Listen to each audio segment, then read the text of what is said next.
नमस्कार, आप देख रहे हैं जम्मू कश्मीर स्पेशल। मैं हूं आपके साथ पूजा ठाकुर। तो खबरों की शुरुआत करते हैं जम्मू कश्मीर और लद्दाख में सिविल डिफेंस मॉक ड्रिल से। बता दें कि जम्मू कश्मीर और लद्दाख के 19 जिलों में 7 मई को सिविल डिफेंस मॉक ड्रिल आयोजित की जाएगी, जिसमें आम जनता को आपात स्थिति से निपटने के लिए जागरूक किया जाएगा। इस अभ्यास का मुख्य उद्देश्य जनता की सुरक्षा सुनिश्चित करना है और किसी भी आपदा की स्थिति में प्रभावी प्रतिक्रिया प्रणाली विकसित करना है।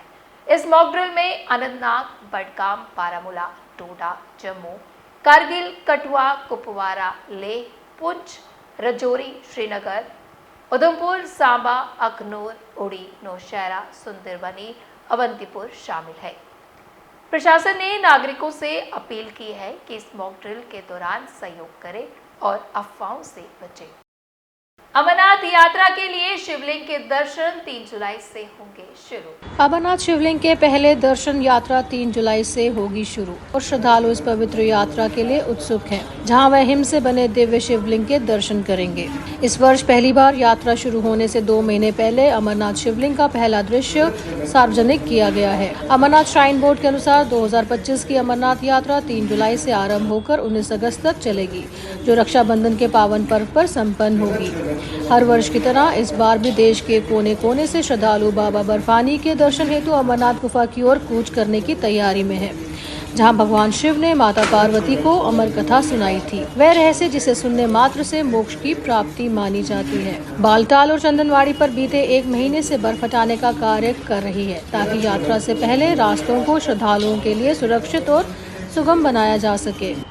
इस बार की तैयारियां विशेष रूप से चुनौतीपूर्ण है, क्योंकि इस वर्ष असामान्य रूप से भारी हिमपात हुआ, जिससे कुछ स्थानों पर 10 से 20 फीट तक बर्फ जमा हो चुकी थी। बर्फ हटाने का कार्य तीव्र गति से जारी है, ताकि श्रद्धालुओं को किसी कठिनाई का सामना न करना पड़े। ये यात्रा सिर्फ एक सफर नहीं, ये आस्था, तपस्या और मोक्ष की ओर बढ़ रहा हर भक्त का समर्पण है। श्रद्धा, आस्था और तपस्या का प्रतीक है ये यात्रा, जहाँ हर कण में शिव का वास है और हर श्वास में ओम नमः शिवाय गूंजता है। पहलगाम हमले के बाद वुलर झील में पर्यटन में गिरावट। कश्मीर की वुलर झील, जो एशिया की दूसरी सबसे बड़ी मीठे पानी की झील है, हालिया पहलगाम हमले के बाद पर्यटन में भारी गिरावट का सामना कर रही है। इस झील के किनारे बैठकर पर्यटकों का इंतजार करने वाले शिकारा चालक आज खाली नावों के साथ मायूस नजर आ रहे हैं। स्थानीय लोगों का कहना है कि पिछले सप्ताह हुए आतंकवादी हमले के बाद पर्यटकों की संख्या लगभग 0 हो गई है।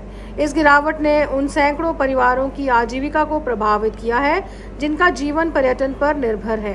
इन हालातों में स्थानीय लोग सरकार और प्रशासन से भी अपील कर रहे हैं कि वो सुरक्षा का भरोसा दें और घाटी में पर्यटन को दोबारा जिंदा करने की कोशिश करें। बात करें पहलगाम अड्डे की, तो काफ़ी जो टूरिस्ट हैं वो काफ़ी टूरिज्म है वो काफ़ी सफ़र हो चुका है।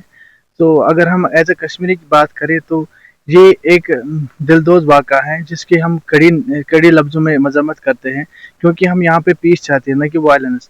क्योंकि कश्मीर अपनी मेहमान नवाजी के लिए माना जाता है। सो हम यहाँ पे चाहते हैं कि यहाँ पे पीस फिर से रिजॉल्व हो जाए और टूरिज़्म फिर से यहाँ पे बहाल हो जाए। और हम इस बात की कड़ी निंदा करते हैं कि जो अटैक हुआ है वो पूरी इंसानियत पे अटैक हुआ है। 2022 से लेकर आज तक काफ़ी डेवलपमेंट हो चुकी थी और होने वाली थी, लेकिन बदकिस्मती का आलम है जो ये अटैक हुआ है टूरिस्ट पे, वहाँ इससे शायद डेवलपमेंट अभी रुक गई है। अगर हम 2022 से लेकर आज तक काफ़ी डेवलपमेंट हो चुकी थी। वलर कंजर्वेशन मैनेजमेंट अथॉरिटी ने काफ़ी यहाँ पे डेवलप किया था, चाहे उन्होंने गजीबो बनाए थे, चाहे उन्होंने कुछ सेल्फी पॉइंट्स यहाँ पे कंस्ट्रक्ट किए थे, जिनसे टूरिस्ट का काफ़ी अट्रैक्ट हुए थे यहाँ पे, और टूरिस्ट का फ्लो दिन ब दिन बढ़ता जा रहा था।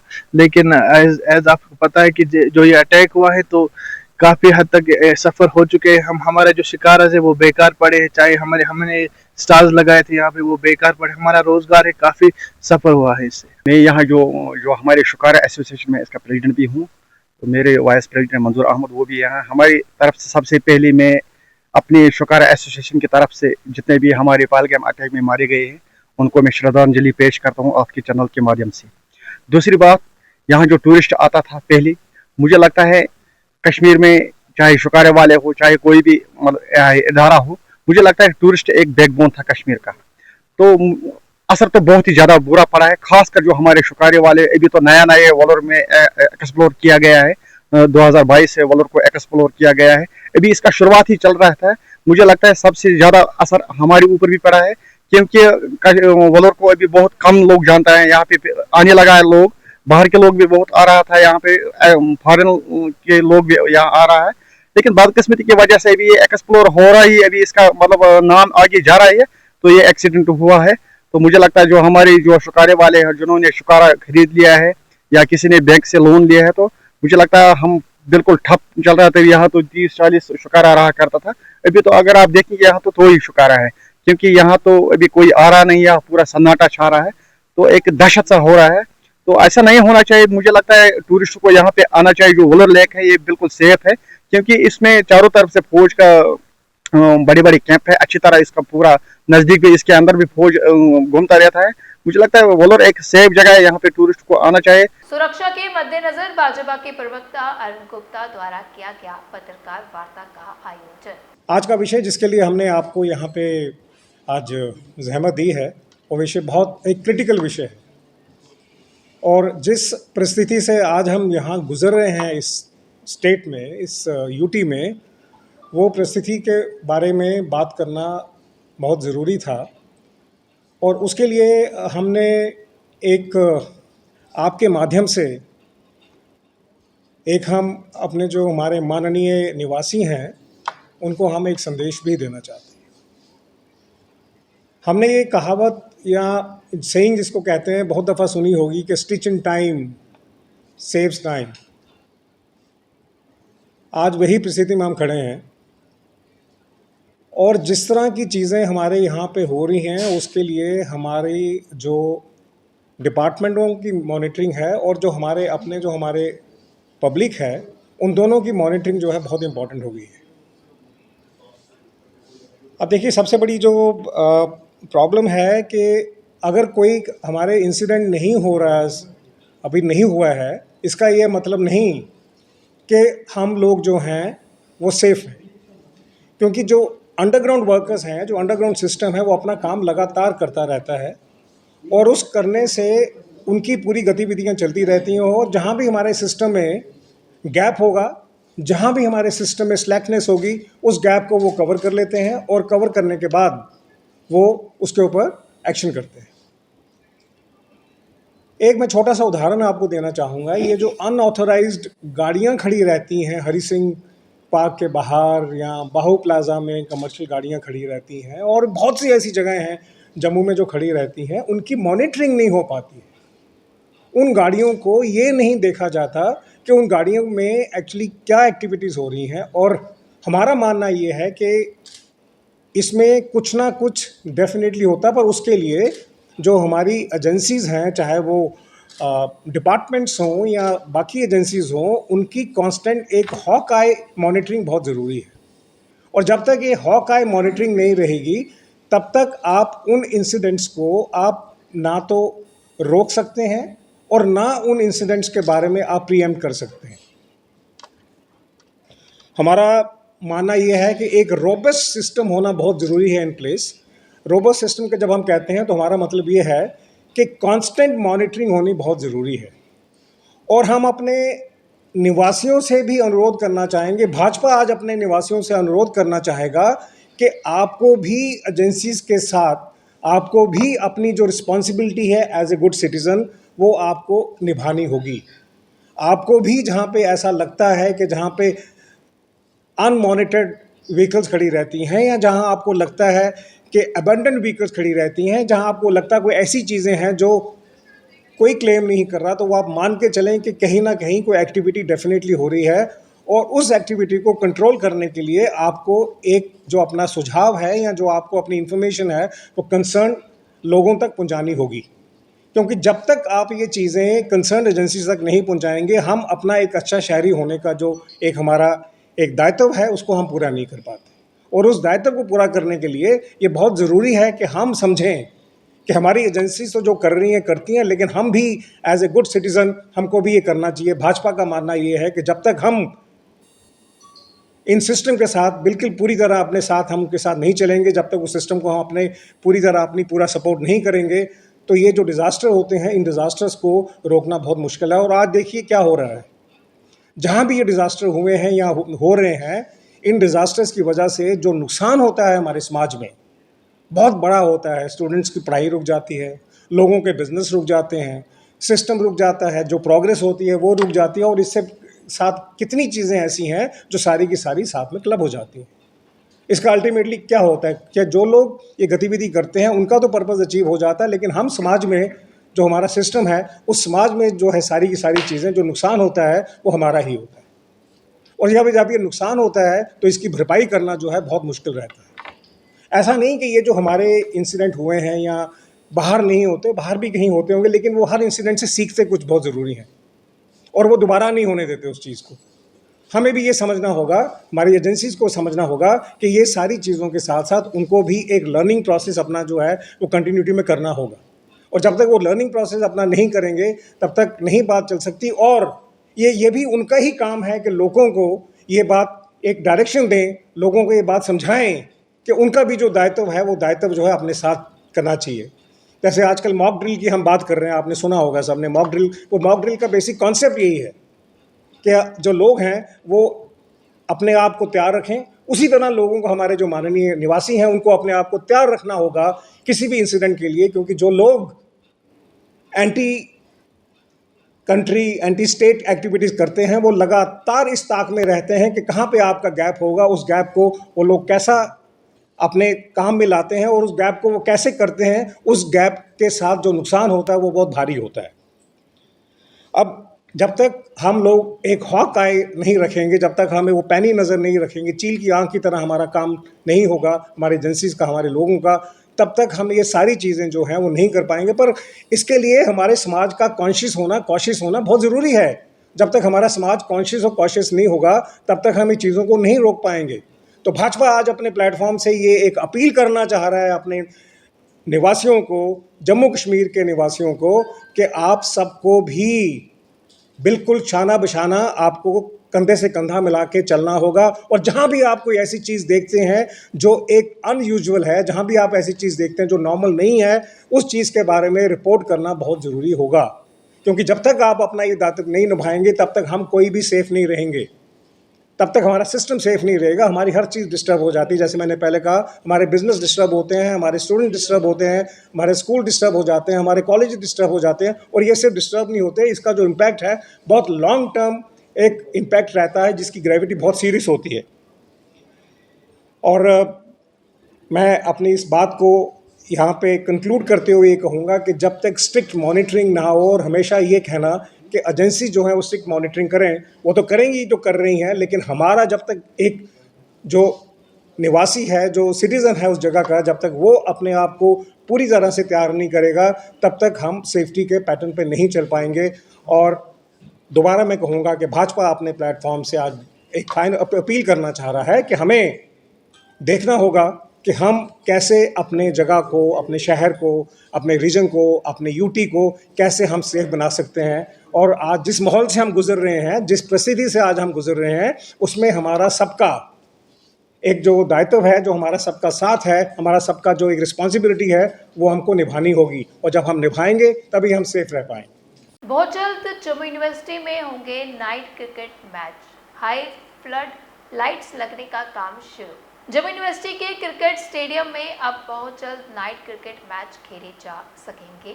इस प्रोजेक्ट के लिए 3 करोड़ रुपए का बजट तय किया गया है। इससे न सिर्फ छात्रों को ज़्यादा समय तक अभ्यास करने का मौका मिलेगा, बल्कि अब यहाँ दिन रात के मैच भी कराए जाएंगे, जिसकी जानकारी आज physical education director doctor Daud Iqbal ने दी। देखिए, सबसे पहले तो मैं आपको ये बता दूं कि ये जो ग्राउंड हमारा जो है, ये जम्मू कश्मीर का it's the only ground which is BCCI recognised ground, जिसपे कि रणजी के मैचेस भी जो हैं वो अंडर 23 के मैचेस 2 साल से लगातार यहाँ पे हो रहे हैं। और इस साल भी जो है बड़े मैचेस यहाँ पे उम्मीद है कि वो होंगे। और उसी के साथ जैसे लगातार हम जो डेवलप करते जा रहे हैं, जितना भी हमारा स्पोर्ट्स इंफ्रास्ट्रक्चर है, क्रिकेट के साथ साथ बाकी गेम्स में भी हम जो है इंफ्रास्ट्रक्चर जो है उसको नेशनल लेवल पे जो है मैच करने की कोशिश कर रहे हैं। उसी की एक कड़ी ये है कि ये 3 करोड़ की लागत से जो हाई इंटेंसिटी लाइट्स, जो HD मास स्टाइल लाइट्स जो हैं वो इस पे लगेंगे। और हमारी कोशिश पूरी है कि मानसून से पहले वो इंस्टॉल हो जाएं और इसमें जो है डे एंड मैचेस जो हैं और वो भी हम करवा सकें। It is the only ground जिसमें कि टर्फ आप देखेंगे 4 टर्फ्स हमारी लेड टर्फ्स हैं, जो कि हमारे अभी करूविला जो फास्टेस्ट बॉलर थे इंडिया टीम के, उनकी एक टीम कमेटी जो बीसीसीआई की यहाँ आई थी, उन्होंने इसका निरीक्षण किया था और निरीक्षण के बाद उन्होंने कहा था कि it is one of the best ground in northern India so far as universities are concerned. उसी में उन्होंने हमें जो है ये बीसीसीआई रिकग्नाइज़ किया था इस ग्राउंड को, और हम लगातार जो अगर आप देखिए इस तरफ भी हमारी जो बिल्डिंग अगर आप देखें जो बन रही है, इसमें भी जो है चेंज रूम्स और वॉशरूम्स और ड्रेसिंग रूम्स जो हैं मैन वुमेन सेक्शन के लिए अलग अलग जो हैं इंफ्रास्ट्रक्चर को बढ़ाया जा रहा है। और उसके साथ साथ हम आप इसके साथ ही हमारा वॉलीबॉल जो ऑलरेडी डे एंड नाइट हो चुका है, बॉक्सिंग डे एंड नाइट हो चुका है, आर्चरी है, और उसके साथ हमारा खो खो है, बास्केटबॉल है, हैंडबॉल, ये जितने भी हमारे कोर्ट हैं सिंथेटिक कोर्ट हैं, और सारे के सारे कोर्ट्स जो हैं डे एंड नाइट मैचेस इसमें जो है ऑलरेडी हो रहे हैं और टूर्नामेंट्स हो चुके हैं इन सब पे। क्रिकेट हमारा रहता था और क्रिकेट भी इस साल से जो है डे एंड नाइट मैचेस जो है फैसिलिटी जो है ये हम डेवलप करने जा रहे हैं। क्या लगता है कितना बूस्ट जो है वो प्लेयर को इन गतिविधियों से मिल रहा है, और जो यूनिवर्सिटी भी इस तरह के कार्य जो है वो कर रही है? देखिए देश विदेश में आप देखें तो बूम आजकल आईपीएल का और डे एंड नाइट मैचेस का ही ज़्यादा बूम है। और सबसे बड़ी बात यह है कि हमारा जो बेसिक इंटेंशन जो है वो एनर्जी को चैनलाइज करने की है। जो हमारा यूथ है उसकी एनर्जी को ज़्यादा से ज़्यादा चैनलाइज किया जा सके और यूथ को ज़्यादा से ज़्यादा एंगेज किया जा सके स्पोर्ट्स में। स्पोर्ट्स ऐसा माध्यम है कि जिसके थ्रू हम जो है बच्चों को जो है ड्रग्स से या बाकी सब चीज़ों से जो है सोशल लेवल जितने भी नेगेटिविटीज़ हैं उन सब से बचा सकें और स्पोर्ट्स में ज़्यादा से ज़्यादा बच्चों को इन्वॉल्व कर सकें। और हम जितनी भी अकेडमीज़ हम जैसे हम जम्मू यूनिवर्सिटी में जैसे आपको पता है कि 10 से 12 हमारी डिफरेंट स्पोर्ट्स अकेडमीज़ चल रही हैं, जिसमें 6 साल से ऊपर के बच्चे जो हैं हम उसमें एनरोल करते हैं ताकि टैलेंट को भी हंट किया जा सके और उन बच्चों को और वो इंफ्रास्ट्रक्चर बचपन से ही दिया जाए जो कि उनको नेशनल लेवल पे जाके कम्पीट करना है। उसके लिए भी हम उस कड़ी में भी बच्चों को जो है तैयार कर रहे हैं। तमाम व्यूअर्स के लिए क्या कहना चाहेंगी, कब से ये मैचेस जो है शुरू होंगे और कब उनका इंतजार खत्म होगा? मुझे लगता है कि पोस्ट मानसून जो है कि will be able to start our day and night matches in this very ground. और वहीं दिन के समय खेलने आए खिलाड़ियों व कोच ने भी इस पर अपनी प्रतिक्रियाएं साझा की। जी, आपका नाम? नितेश्वर सिंह। ईश्वर, क्या कहना चाहोगे, कहाँ से आए हो?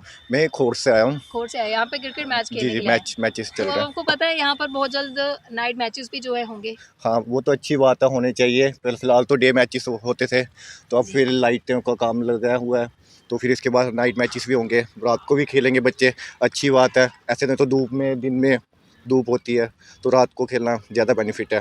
तो कितना अच्छा लग रहा है आपको कि ये सुविधा यहाँ पर भी दी जा रही है? नहीं, अच्छी बात है। पहले तो एमएम कॉलेज में उस साइड थी, तो अब एमएम स्टेडियम में थी, अब इधर भी आ गई है, तो बच्चे डेडिकेशन दिखाएंगे अपना क्रिकेट की तरफ, तो अच्छी। आप भी नाइट मैचेस खेलने के लिए आएंगे? जी, इंतजार है आपको? बिल्कुल है, हम जरूर आएंगे। आपका नाम? निकुंज। निकुंज, क्या कहेंगे, नाइट मैचेस भी जो है बहुत जल्द शुरू होने वाले हैं, काम जो है इसका तेजी से चल रहा है? बहुत ही अच्छी बात है। जैसे हमारे ग्राउंड में पूरा टाइम रश होता था, अब नाइट मैचेस से लोग और डेडिकेशन देंगे ताकि शाम को वो थोड़ी इवनिंग में खेले, कूल डाउन रहे, तो बहुत ही अच्छा लगेगा लोगों बच्चों को यहाँ पे खेलना। शाम लोगों में काफी ज्यादा क्रिकेट को लेकर काफी उत्साह रहता है, जिस तरह से बाहरी राज्यों में वो मैच देखने के लिए जाते हैं। अभी क्या जैसे लगता है आने वाले समय हाँ, में? अभी जैसे यंग जनरेशन है वो क्रिकेट को एक बहुत ही अच्छे वहाँ प्लेटफॉर्म पे लेके जा रही है, तो बहुत ही जम्मू में भी अगर मैचेस स्टार्ट होंगे तो बहुत ही अच्छा होगा यहाँ के लिए। नाइट मैचेस पहली बार होने जा रहे हाँ हैं जी, यहाँ पर। बिल्कुल स्टार्ट होंगे तो बहुत ही अच्छी बात रहेगी। जैसे हमारा होता है स्टार्टिंग में, जैसे हम पिछले 2 साल से यहाँ पे इंटर डिपार्टमेंट खेल रहे हैं, यहाँ पे हमारे डे मैचेस होते थे, बहुत ही एग्जॉस्टिंग हो जाता था गर्मी में। जैसे अगर नाइट मैचेस स्टार्ट हो गए तो हमारे लिए भी कंफर्टेबल होगा और बहुत ही अच्छा एटमॉस्फेयर रहेगा यहाँ पे मैचेस के लिए। तो कहीं क्या कहेंगे कि बहुत कम ऐसी यूनिवर्सिटीज है जिसमें इस तरह की ग्राउंड है जहाँ पे खेला बिल्कुल, जाता है। बहुत ही अच्छा ग्राउंड है यहाँ पे, बहुत ही अच्छी मेंटेन रहता है यहाँ बहुत ही मज़ा आता है यहाँ पे खेलने का। क्रिकेट कोच राजकुमार भी हमारे साथ जुड़े हैं, इनसे बातचीत करते हैं। सर, क्या कहना चाहेंगे, किस तरह क्या कहेंगे कि बूस्टअप प्लेयर्स को मिल रहा है? हमारे यहाँ आपने देखा कि हमारे यहाँ लाइट्स का काम लगा हुआ है और जैसे कि डायरेक्टर साहब ने भी बताया कि ये one of the best ground है, रिकॉग्नाइज़ किया है बीसीसीआई ने। तो हमारी कोशिश यही रहती है कि अच्छे से अच्छा प्लेटफॉर्म बच्चों को दिया जाए ताकि बच्चे अच्छे से एक्सेल करें, अच्छा अपना गेम दिखाएं और अच्छे लेवल पे वो खेलें। जैसा कि जेकेसीए ने इस बार रणजी ट्रॉफी में एक बड़े अच्छे लेवल पे उन्होंने परफॉर्म किया, सेमीफाइनल तक वो गए हैं। तो हमारी कोशिश रहेगी कि अच्छे से अच्छा ग्राउंड प्रोवाइड कराया जाए सो दैट कि यहाँ के जो हमारी यूनिवर्सिटी के बच्चे हैं ये भी किसी लेवल पे अच्छे लेवल पे पहुँचे और एक्सेल करें। पूर्व मेयर राजेंद्र शर्मा और पूर्व पार्षदों ने पहलगाम हत्याकांड की निंदा को लेकर प्रस्ताव किया पारित। बोले सरकार द्वारा उठाए जा रहे पाकिस्तान के खिलाफ कदम में है हम उनके साथ। पहलगाम में 22 अप्रैल को जो हमला हुआ था, जिसको मैं नरसंहार कहूँगा, वो मानवता के खिलाफ एक जंग थी। उस जंग के खिलाफ पूरा देश क्रोधित है और आज हम सभी प्रोमिनेंट पार्षद सभी पार्टीज के यहाँ एकत्रित हुए हैं और हम भी देश के साथ में खड़े होते हुए ये प्रण कर रहे हैं कि मोदी जी कड़ी से कड़ी कार्रवाई करें और पाकिस्तान को ऐसा सबक सिखाएं कि भविष्य में वो किसी भी देश के साथ ऐसी कार्रवाई करने के लिए, ऐसा नरसंहार करने के लिए सपने में भी ना सोचे। पाकिस्तान एक दुनिया में hub for sponsoring of terrorism बना हुआ है, जिसको हम टेररिज्म स्पॉन्सर्ड स्टेट भी कहेंगे। उसके लिए कड़ी से कड़ी कार्रवाई उसके खिलाफ होनी चाहिए और हम सब पार्षद भी यही आह्वान करते हैं, यही निवेदन करते हैं। दूसरा, जो वहाँ शहीद हुए उनको शहीद का दर्जा मिले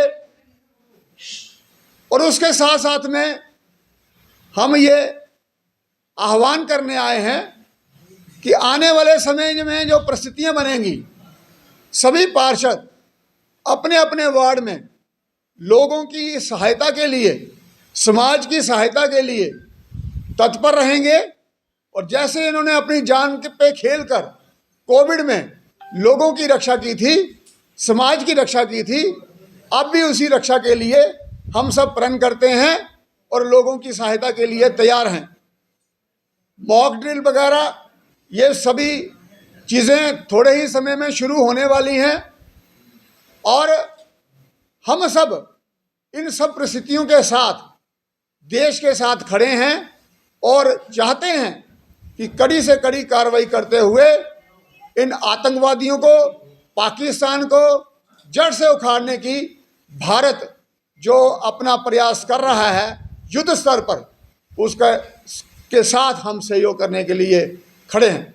आज पूर्व मेयर और जो हमारे सभी पूर्व कॉरपोरेटर्स एकत्रित होकर यहाँ पर जो 22 तारीख को, 22 अप्रैल को जो एक यहाँ हमारे टूरिस्ट के ऊपर, एक भारतवर्ष के ऊपर मैं कहूँगा कि जो अटैक हुआ पाकिस्तान के प्लानिंग द्वारा और जो आतंकवाद द्वारा, वह हमने उन सभी श्रद्धालुओं को, हमने सभी को श्रद्धांजलि दी और हमने यहाँ एक आज प्रस्ताव को पास किया कि हम इस घड़ी में देश के साथ हैं, भारत सरकार के साथ हैं, जम्मू कश्मीर सरकार के साथ हैं।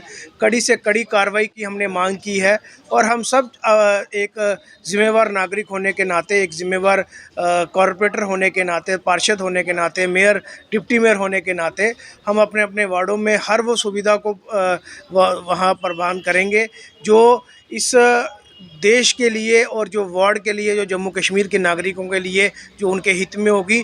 चाहे वो अगर युद्ध की कार्रवाई होती है तो हम अपने नागरिकों को कैसे सुरक्षित रख सकते हैं। और साथ में हमने ये भी अपील की कि बढ़ चढ़कर टूरिस्ट जो हैं वो जम्मू कश्मीर में आएँ, बाबा श्री अमरनाथ जी की यात्रा में आएँ, उनके दर्शन करें।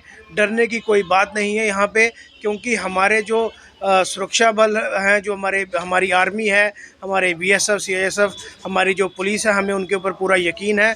हमें अपनी सरकारों के ऊपर यकीन है कि वो आपकी सुरक्षा करेंगे और उनसे पहले हम जो यहाँ पे नागरिक हैं हम आपकी सुरक्षा करेंगे।